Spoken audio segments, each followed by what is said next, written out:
This week, we're talking about footwork. So I'm Christopher Hine from Aikido Fresno, and this is our footwork week. So we're talking about footwork. Today we're going to talk a little bit about a drill to help you improve your footwork. So this is part of the live training ideas in Aikido. And so how can we in a live fashion train our footwork? It's very important in Aikido that when you're learning to stand in your Roppo no Kamae, your Hanmi stance, that you can spontaneously move at the drop of a hat, and that you're positioned right and your weight's in the right place and you know how to do all the basic footwork from that position. So this drill is going to help you move through basic footwork in a spontaneous way. So we're really going to try and shock your unconscious mind a little bit here and get you moving right. So I'm going to get Josh and Maya out here and we're going to work on some spontaneous footwork drills.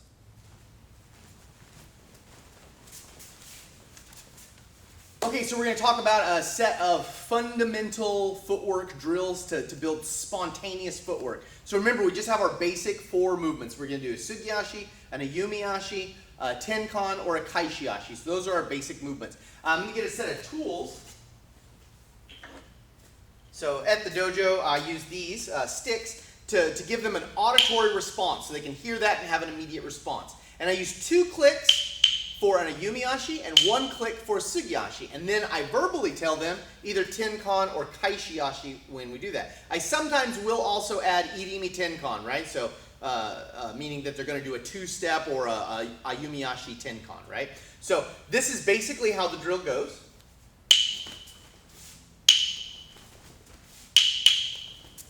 Tenkan, Kaishiashi, Tenkan,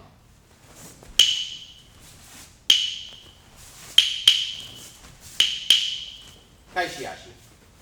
Okay, so that's the basic idea of the drill. Now, what's important in this drill is the students should be learning to not go without a command. So if there's no command, they shouldn't go. They should also try not to guess what's going to happen. So their mind should be currently in the moment always. So if I haven't given them instruction, then they're not going to do anything, and they're always going to do the instruction I give. Now I can make this much more challenging as I change the speed or tempo. Sometimes I can give them a set of the same thing over and over and over, and then change that set. So I can do lots of things to mess with them, which is what I want to do. So I want to give them a really hard time. So that forces them to stay in the moment. Now, above all that, they want to make sure they're always resetting their Roppo no Kamae with their weight forward. So they always want to be weight forward when they're doing this. And that means that they can move freely into any of those 4 steps anytime it happens. Now, I'm going to try and give them a little bit of a hard time to show you guys, and let's see what we can do with them here. Now, if I give a long pause, they should be making sure they don't change their stance. Their stance should always be exactly the same. Tenkan, Tenkan, Kaishiashi. Tenkan, Tenkan, Sugiashi.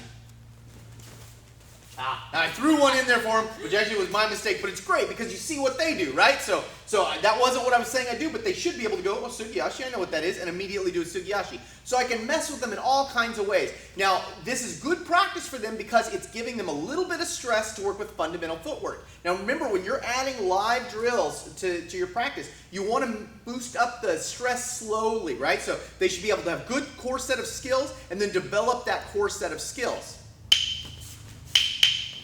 Tenkan, Tenkan, Kaishiashi, Tenkan, Tenkan, Kaishiashi, Kaishiashi, Tenkan, Tenkan, Kaishiashi, Kaishiashi. Excellent. All right, good. So I was trying to get them to a point where they would start to make mistakes.